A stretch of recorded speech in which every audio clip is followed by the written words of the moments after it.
حمد و ثنا اور درود و سلام کے بعد علم اور علماء وہ علماء جو قرآن و سنت کو جاننے والے ہیں، جو قال اللہ وقال رسول کی صدائیں بلند کرنے والے ہیں اور قرآن و سنت کو سمجھنے والے ہیں۔ اللہ احکم الحاکمین میں اور نبی کریم صلی اللہ علیہ وسلم نے ان کی بہت ہی زیادہ فضائل بیان فرمائے ہیں، اور نبی کریم صلی اللہ علیہ وسلم نے ترغیب علم سیکھنے کی بہت ہی زیادہ دی ہے۔ جب اللہ کے رسول صلی اللہ علیہ وسلم نے علم کی فضیلت،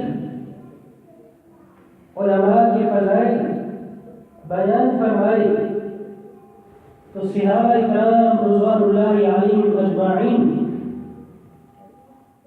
وہ سارے کے سارے اپنے آپ کو انہوں نے دین کے علم کو سیکھنے کے لیے وقف کر دیا تھا۔ اگر کوئی صحابی دن کو مزدوری کے لیے جاتا تو وہ کوئی نائب مقرر کر کے چلا جاتا جو رسول اللہ صلی اللہ علیہ وسلم کے ساتھ سارا دن گزارتا۔ شام کو جب صحابی واپس آتے وہ سارے دن کی علم کی باتیں جو رسول اللہ صلی اللہ علیہ وسلم نے بیان کی ہوتی اس صحابی سے سیکھ لیتے، اور دوسرے دن وہ صحابی جو ایک دن اپنی مزدوری کیے کرتا تھا اور دوسرے صحابی کو نبی کریم صلی اللہ علیہ وسلم کے ساتھ چھوڑا ہوا کرتا، دوسرے دن وہ صحابی اپنی مزدوری کے لیے چلا جاتا اور پہلا صحابی سارا دن اللہ کے نبی صلی اللہ علیہ وسلم کے ساتھ گزار دیا کرتا۔ اسی طرح انہوں نے باریاں مقرر کر دیں، اس لیے کہ علم کی بہت ہی زیادہ فضیلت اللہ رب العزت نے کلام مجید فرقان حمید میں بیان کی ہے، یہاں تک کہ جو بھی عمل اللہ رب العزت نے ذکر فرمایا، حتیٰ کہ توحید بہت ہی عظیم چیز ہے، جس انسان کے پاس توحید ہے، جس انسان کے پاس لا الہ الا اللہ محمد رسول اللہ صلی اللہ علیہ وسلم کو جو ماننے والا اور اس کے مطابق اپنی زندگی بسر کرنے والا ہے، اس کے لیے بھی ضروری ہے کہ اس سے بھی پہلے وہ علم سیکھے۔ توحید بہت ہی بڑا عمل، لیکن اس کو سیکھنے کے لیے بھی علم کی ضرورت ہے۔ اسی لیے امام بخاری رحمہ اللہ نے صحیح البخاری میں عنوان قائم کیا کہ باب العلم قبل العمل، عمل سے پہلے علم کا بیان، اور پھر اس کے ساتھ بہت ساری احادیث اور بہت ساری قرآن کی آیات بھی ذکر فرمائی۔ اللہ رب العالمین نے اپنے کلام مجید فرقان حمید میں بھی علم کا پہلے تذکرہ کیا ہے، اسی لیے علم کا پہلے تذکرہ کیا ہے کہ علم بہت ہی ضروری اور بہت ہی اہمیت والی چیز ہے، اور علم صرف قرآن و سنت کو سیکھنے کا نام ہے۔ العلم علمان ما قال اللہ وقال الرسول، اللہ رب العالمین سورہ محمد میں ارشاد فرماتے ہیں اپنے نبی محمد رسول اللہ صلی اللہ علیہ وسلم کو مخاطب کر کے فَاعْلَمْ أَنَّهُ لَا إِلَهَ إِلَّا اللَّهُ، اے نبی صلی اللہ علیہ وسلم آپ اس بات کا علم رکھیے۔ علم کو پہلے ذکر کیا، اس کے بعد اللہ نے فرمایا ان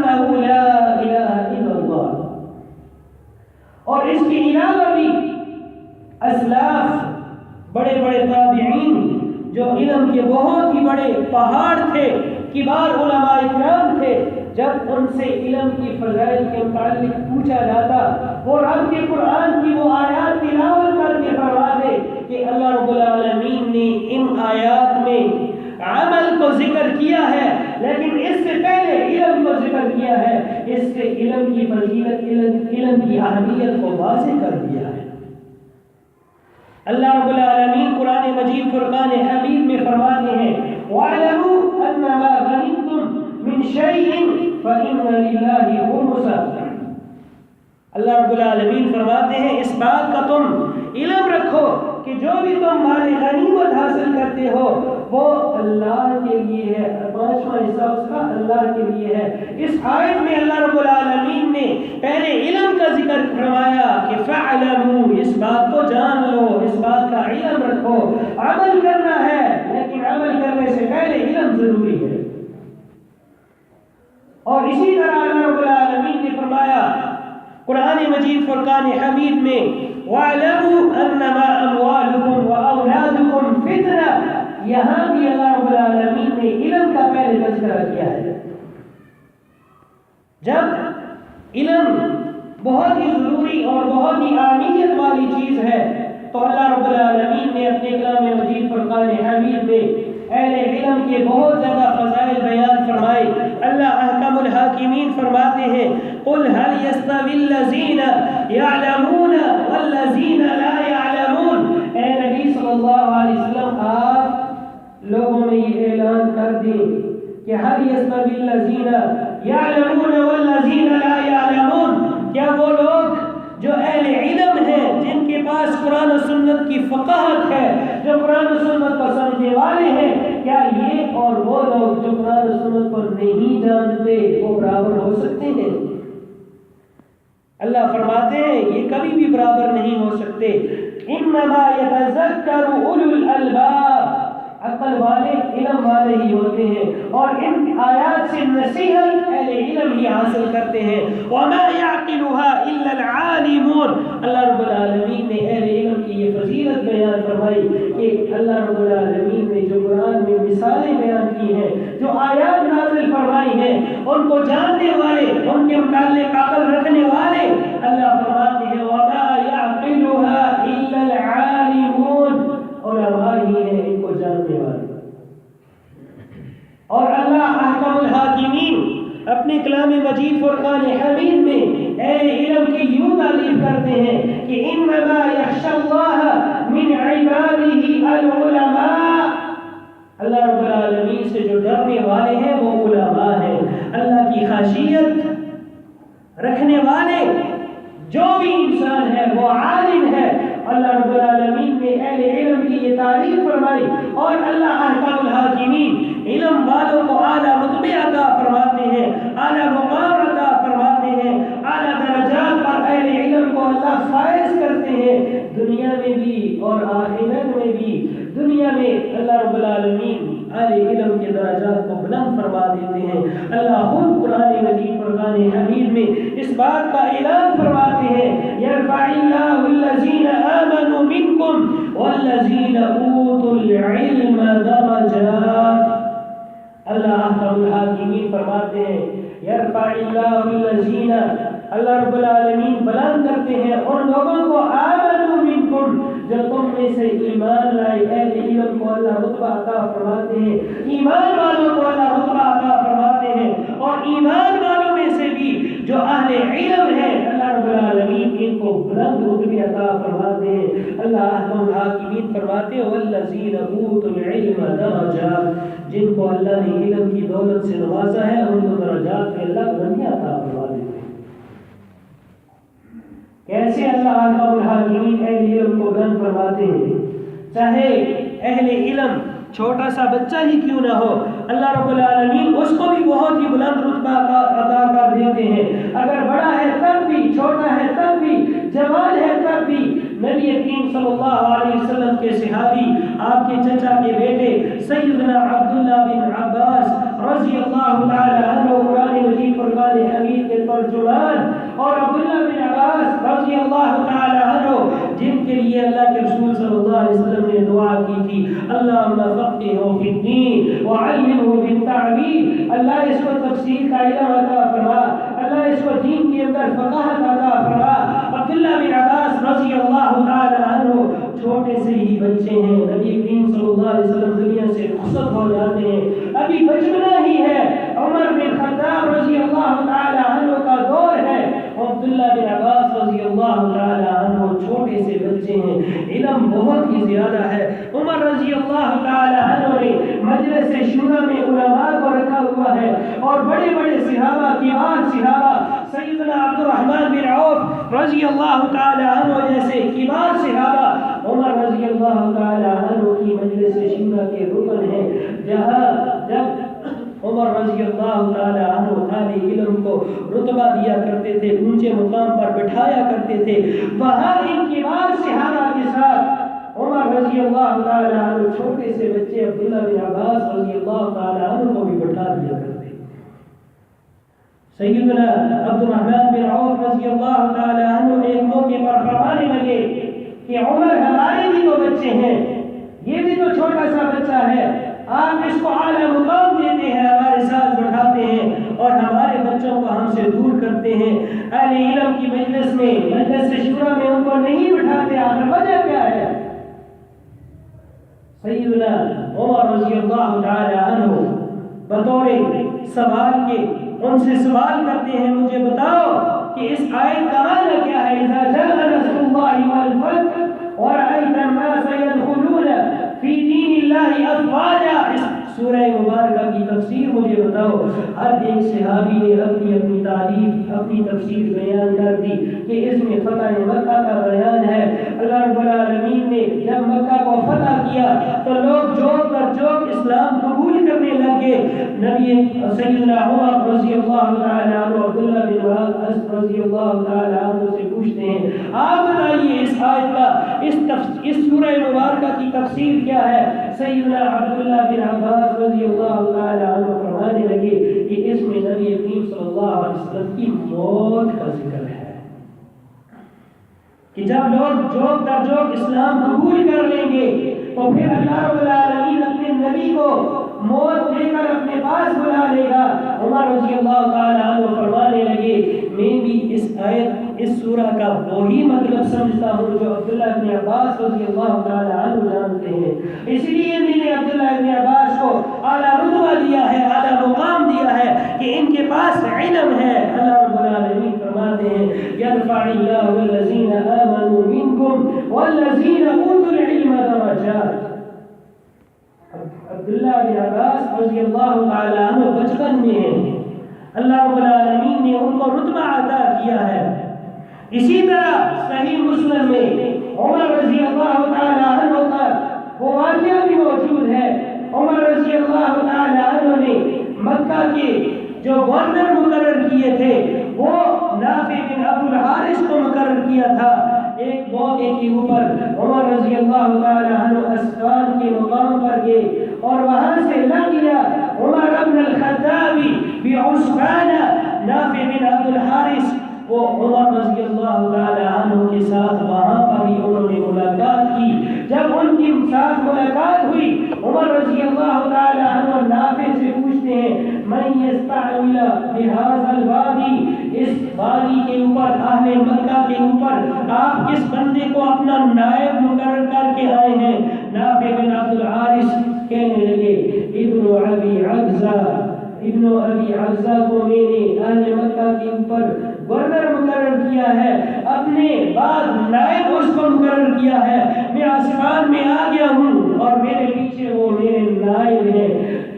عمر رضی اللہ تعالی عنہ پوچھتے ہیں، من ابن ابی عبزہ، ابن ابی عبزہ کون ہے؟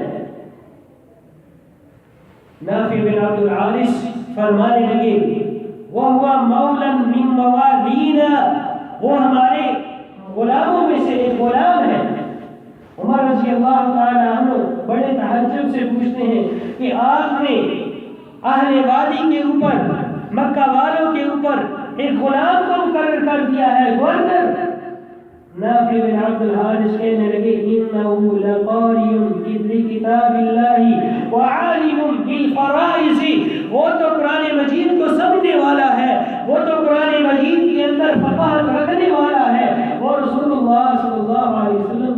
احادیث کو جاننے والا ہے، وہ علم میراث کا عالم ہے، اس لیے میں نے اس کو مقرر کیا ہے گورنر آل مکہ کے اوپر۔ عمر رضی اللہ تعالیٰ عنہ خاموش ہو گئے، اور اس کے بعد عمر رضی اللہ تعالیٰ عنہ فرمانے لگے کہ سمعت من نبیکم، میں نے تو تمہارے نبی محمد رسول اللہ صلی اللہ علیہ وسلم سے سنا، اللہ کے رسول صلی اللہ علیہ وسلم فرما رہے تھے ان اللہ یرفع بهذا الكتاب اقواما ويضع به آخرین، کہ اللہ کے نبی صلی اللہ علیہ وسلم نے فرمایا اللہ رب العالمین اپنی اس کتاب کے ذریعے سے، قرآن مجید کے ذریعے سے کئی ایک لوگوں کو اعلیٰ مقام عطا فرما دیتا ہے، بلند کر دیتا ہے، وَيَذَوْ بِهِ آخَرِينَ، اور جو اس سے روگردانی کرتے ہیں، اس سے اعراض کرتے ہیں، اس سے منہ پھیرتے ہیں، اللہ رب العالمین ان کو ذلت کی گہرائیوں میں نیچے گرا دیتا ہے۔ اہل علم کی بہت ہی زیادہ فضیلت ہے۔ یہ علم قرآن و سنت کا علم ایسا علم ہے جس کے لیے رشک، جس کے لیے حسد بھی جائز ہے۔ حسد بمعنی رشوت، اللہ کے نبی صلی اللہ علیہ وسلم کی حدیث صحیح البخاری میں موجود ہے، رسول اللہ صلی اللہ علیہ وسلم فرماتے ہیں لا حسد الا فی اسمتین، حسد جائز نہیں ہے، رشک صرف دو ہی چیزوں میں ہے۔ اللہ کے نبی صلی اللہ علیہ وسلم نے فرمایا رجل آتاہ اللہ المال، ایک وہ آدمی جس کو اللہ رب العالمین نے مال عطا کیا ہے اور وہ اس مال کو اللہ کی راہ میں خرچ کرتا ہے، اور وہ آدمی رجل آتاہ اللہ الحکمہ، اللہ رب العالمین اس کو حکمت عطا کرتے ہیں، علم عطا کرتے ہیں، یقضی بها ویعلمه الناس، وہ علم کے ذریعے سے فیصلے بھی کرتا ہے اور علم کے ذریعے سے لوگوں کو دین کی باتیں بھی سکھاتا ہے۔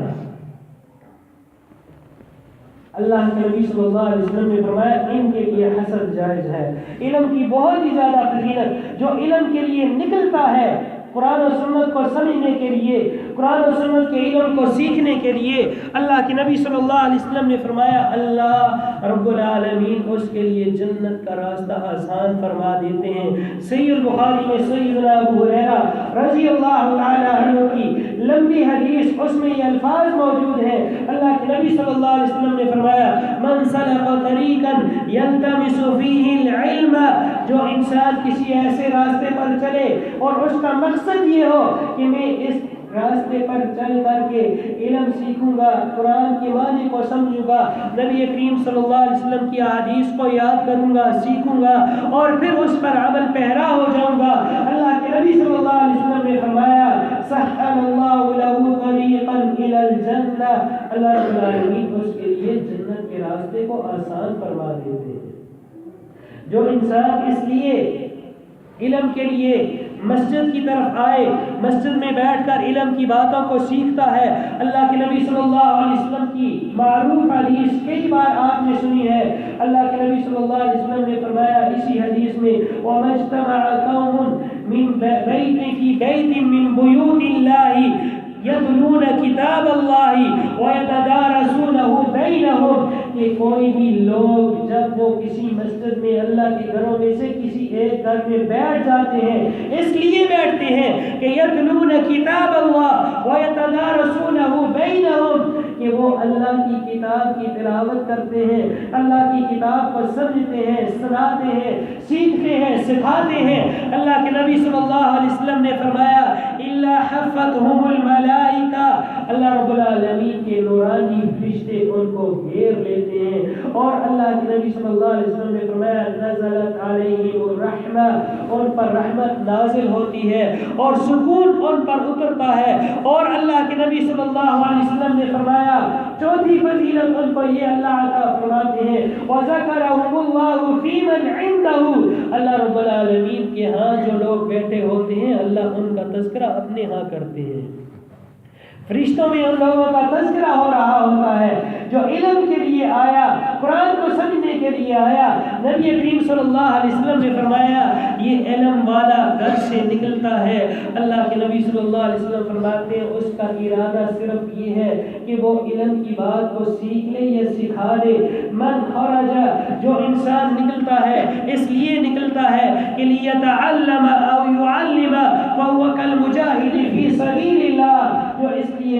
علم کو سیکھے یا سکھائے، اللہ کے نبی صلی اللہ علیہ وسلم فرماتے ہیں فَهُوَ كَالْمُجَاهِدِ فِي سَبِيلِ اللَّهِ، وہ مجاہد فی سبیل اللہ کی طرح ہوتا ہے۔ اور نبی کریم صلی اللہ علیہ وسلم نے فرمایا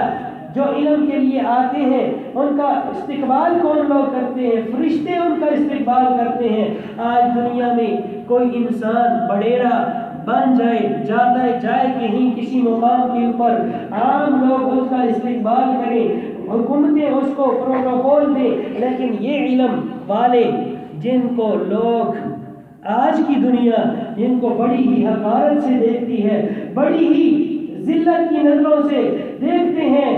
اور بہت ہی ذلت کی نگاہیں ان پر طالب علموں کے اوپر پڑتی ہیں جو قرآن کو سیکھنے کے لیے کسی مدرسے کا رخ کر لیں، جو کسی جامعہ کا رخ کر لیں، ان کو ہر انسان کوئی کسی نام سے پکارتا ہے، کوئی کیا کہہ رہا ہوتا ہے اور کوئی کیا کہہ رہا ہوتا ہے۔ حالانکہ رسول اللہ صلی اللہ علیہ وسلم کی حدیث الجرح والتعدیل امام ابن ابی حاتم رحمہ اللہ کی کتاب، اس میں حسن سند کے ساتھ موجود ہے۔ عبداللہ بن مسعود رضی اللہ تعالی عنہ حدیث کو بیان فرماتے ہیں کہ رسول اللہ صلی اللہ علیہ وسلم نے فرمایا، اللہ کے رسول حدیث کو بیان کر رہے ہیں، عبداللہ ابن عباس نبی صلی اللہ علیہ وسلم کے ساتھ مسجد میں بیٹھے ہوئے ہیں، ایک آدمی آیا جسے عثمان صفوان بن عسال کہا جاتا تھا۔ اللہ کے رسول صلی اللہ علیہ وسلم نے اس سے پوچھا کس لیے آئے ہو؟ وہ صحابی کہنے لگا میں آیا ہوں لأطلب العلم، علم کی بات سیکھنے کے لیے۔ اللہ کے رسول آپ کی کوئی بات سیکھنے کے لیے آیا ہوں۔ اللہ کے نبی صلی اللہ علیہ وسلم نے اس صحابی کو فرمایا مرحبا بالطالب العلم، دنیا کے اندر کسی کو کوئی خوش آمدید کہہ دے، کسی کے لیے یہ کلمے کہہ دے کہ تجھے خوش آمدید ہو، مرحبا اس کو کہہ دے تو وہ پھولے نہیں سمایا جاتا۔ یہ طالب علم کی فضیلت، یہ قرآن و سنت کو سیکھنے والا جو مسجد میں جائے یا اللہ کے نبی صلی اللہ علیہ وسلم کی باتوں کو سیکھنے کے لیے کسی مدرسے کا رخ کرے، یہ صحابی ہے، اللہ کے رسول امام الانبیاء ہے، شفیع المذنبین ہے، لیکن خوش آمدید کہہ رہے ہیں ایک طالب علم کو۔ اللہ کے نبی صلی اللہ علیہ وسلم فرماتے ہیں مرحبا بالطالب العلم۔ اللہ کے نبی صلی اللہ علیہ وسلم نے اس کے بعد فرمایا ان طالب العلم لتخف الملائکہ بہ، طالب علم تو وہ انسان ہے جب نکلتا ہے فرشتے، نورانی فرشتے اس کو اپنے اندر گھیر لیتے ہیں، وہ فرشتوں کے ساؤں میں وہ جا رہا ہوتا ہے اور وہ راستے پر نہیں چل رہا ہوتا، بلکہ اللہ کے نبی نے فرمایا وَتَذِلُّهُ بِأَجْنِحَتِهَا، اور فرشتے نورانی اس کے لیے اپنے پروں کو بچھا دیتے ہیں، وہ نورانی فرشتوں کے پروں کے اوپر چل کر کے جاتا ہے اور اس کی فرشتے استقبال کیسا کرتے ہیں وَيَرْكَبُ بَعْضُهَا عَلَى بَعْضٍ، فرشتے ایک دوسرے کے اوپر سوار ہو جاتے ہیں حتی یبلغوا بها اسماء الدنیا، آسمان دنیا کو پہنچ جاتے ہیں من حبهم لطالب بالعلم، طالب علم کا استقبال کرتے ہوئے، طالب علم سے محبت کرتے ہوئے وہ آسمان دنیا تک پہنچ جاتے ہیں۔ طالب علم کی فضیلت، اللہ کے نبی صلی اللہ علیہ وسلم نے ایک معلم الناس جو لوگوں کو خیر کی باتیں سکھانے والا ہے، اس کی فضیلت اللہ کے رسول صلی اللہ علیہ وسلم نے یوں بھی بیان فرمائی کہ فضلی کا فضل العابدی، کہ میری فضیلت ایک تمہارا جیسا کہ ایک عالم کی فضیلت عابد کے اوپر ایسے ہے کفضلی علی ادناکم، جیسا کہ میں محمد رسول اللہ صلی اللہ علیہ وسلم کی فضیلت تمہارے ادنا انسان کے اوپر ہے۔ اللہ کے نبی صلی اللہ علیہ وسلم تو تمام جہان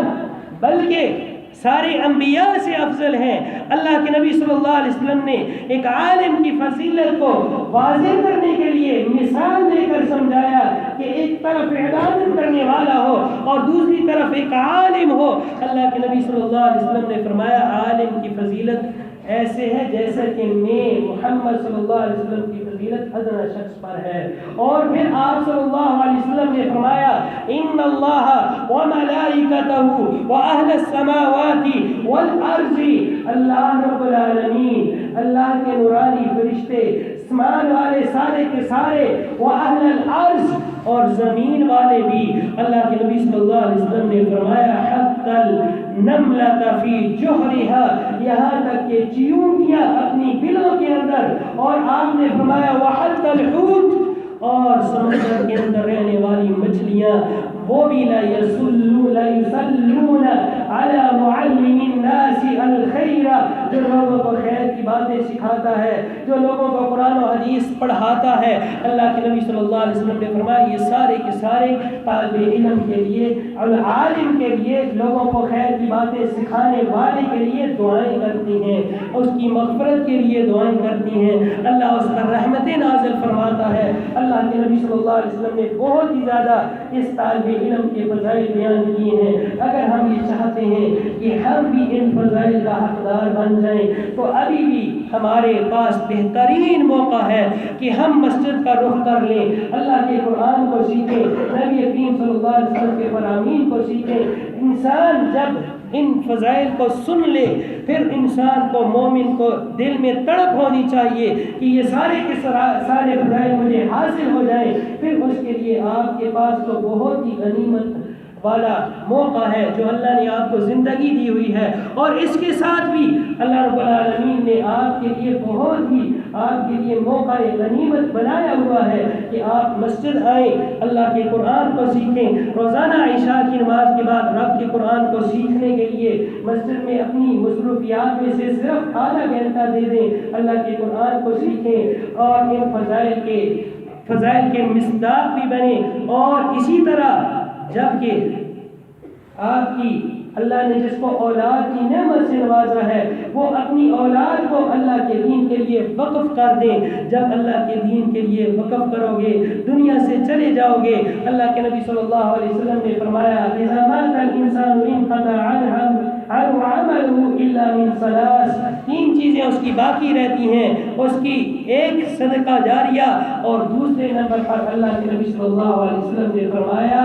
کہ او ولد صالح يدعو له، جو نیک اولاد وہ اپنے پیچھے چھوڑ کر جاتا ہے، اپنی اولاد کی تربیت کرتا ہے، قرآن اپنی اولاد کو سکھاتا ہے، اللہ کے رسول کے فرامین اپنی اولاد کو سکھاتا ہے. جب دنیا سے چلا گیا اللہ رب العالمین نے کہ نبی صلی اللہ علیہ وسلم نے فرمایا اس کی اولاد اس کے لیے دعائیں کرتی ہے، اللہ اس کے درجات کو پھر بھی بلند فرماتے رہتے ہیں. اللہ رب العالمین سے دعا ہے کہ اللہ احکام الحاکمین ہمیں صحیح معنوں میں قرآن و سنت کو سمجھے اور پھر اس پر عمل پیرا ہونے کی توفیق عطا فرمائے. هذا ما عندي والله اعلم بالصواب. صلی اللہ علیہ وسلم.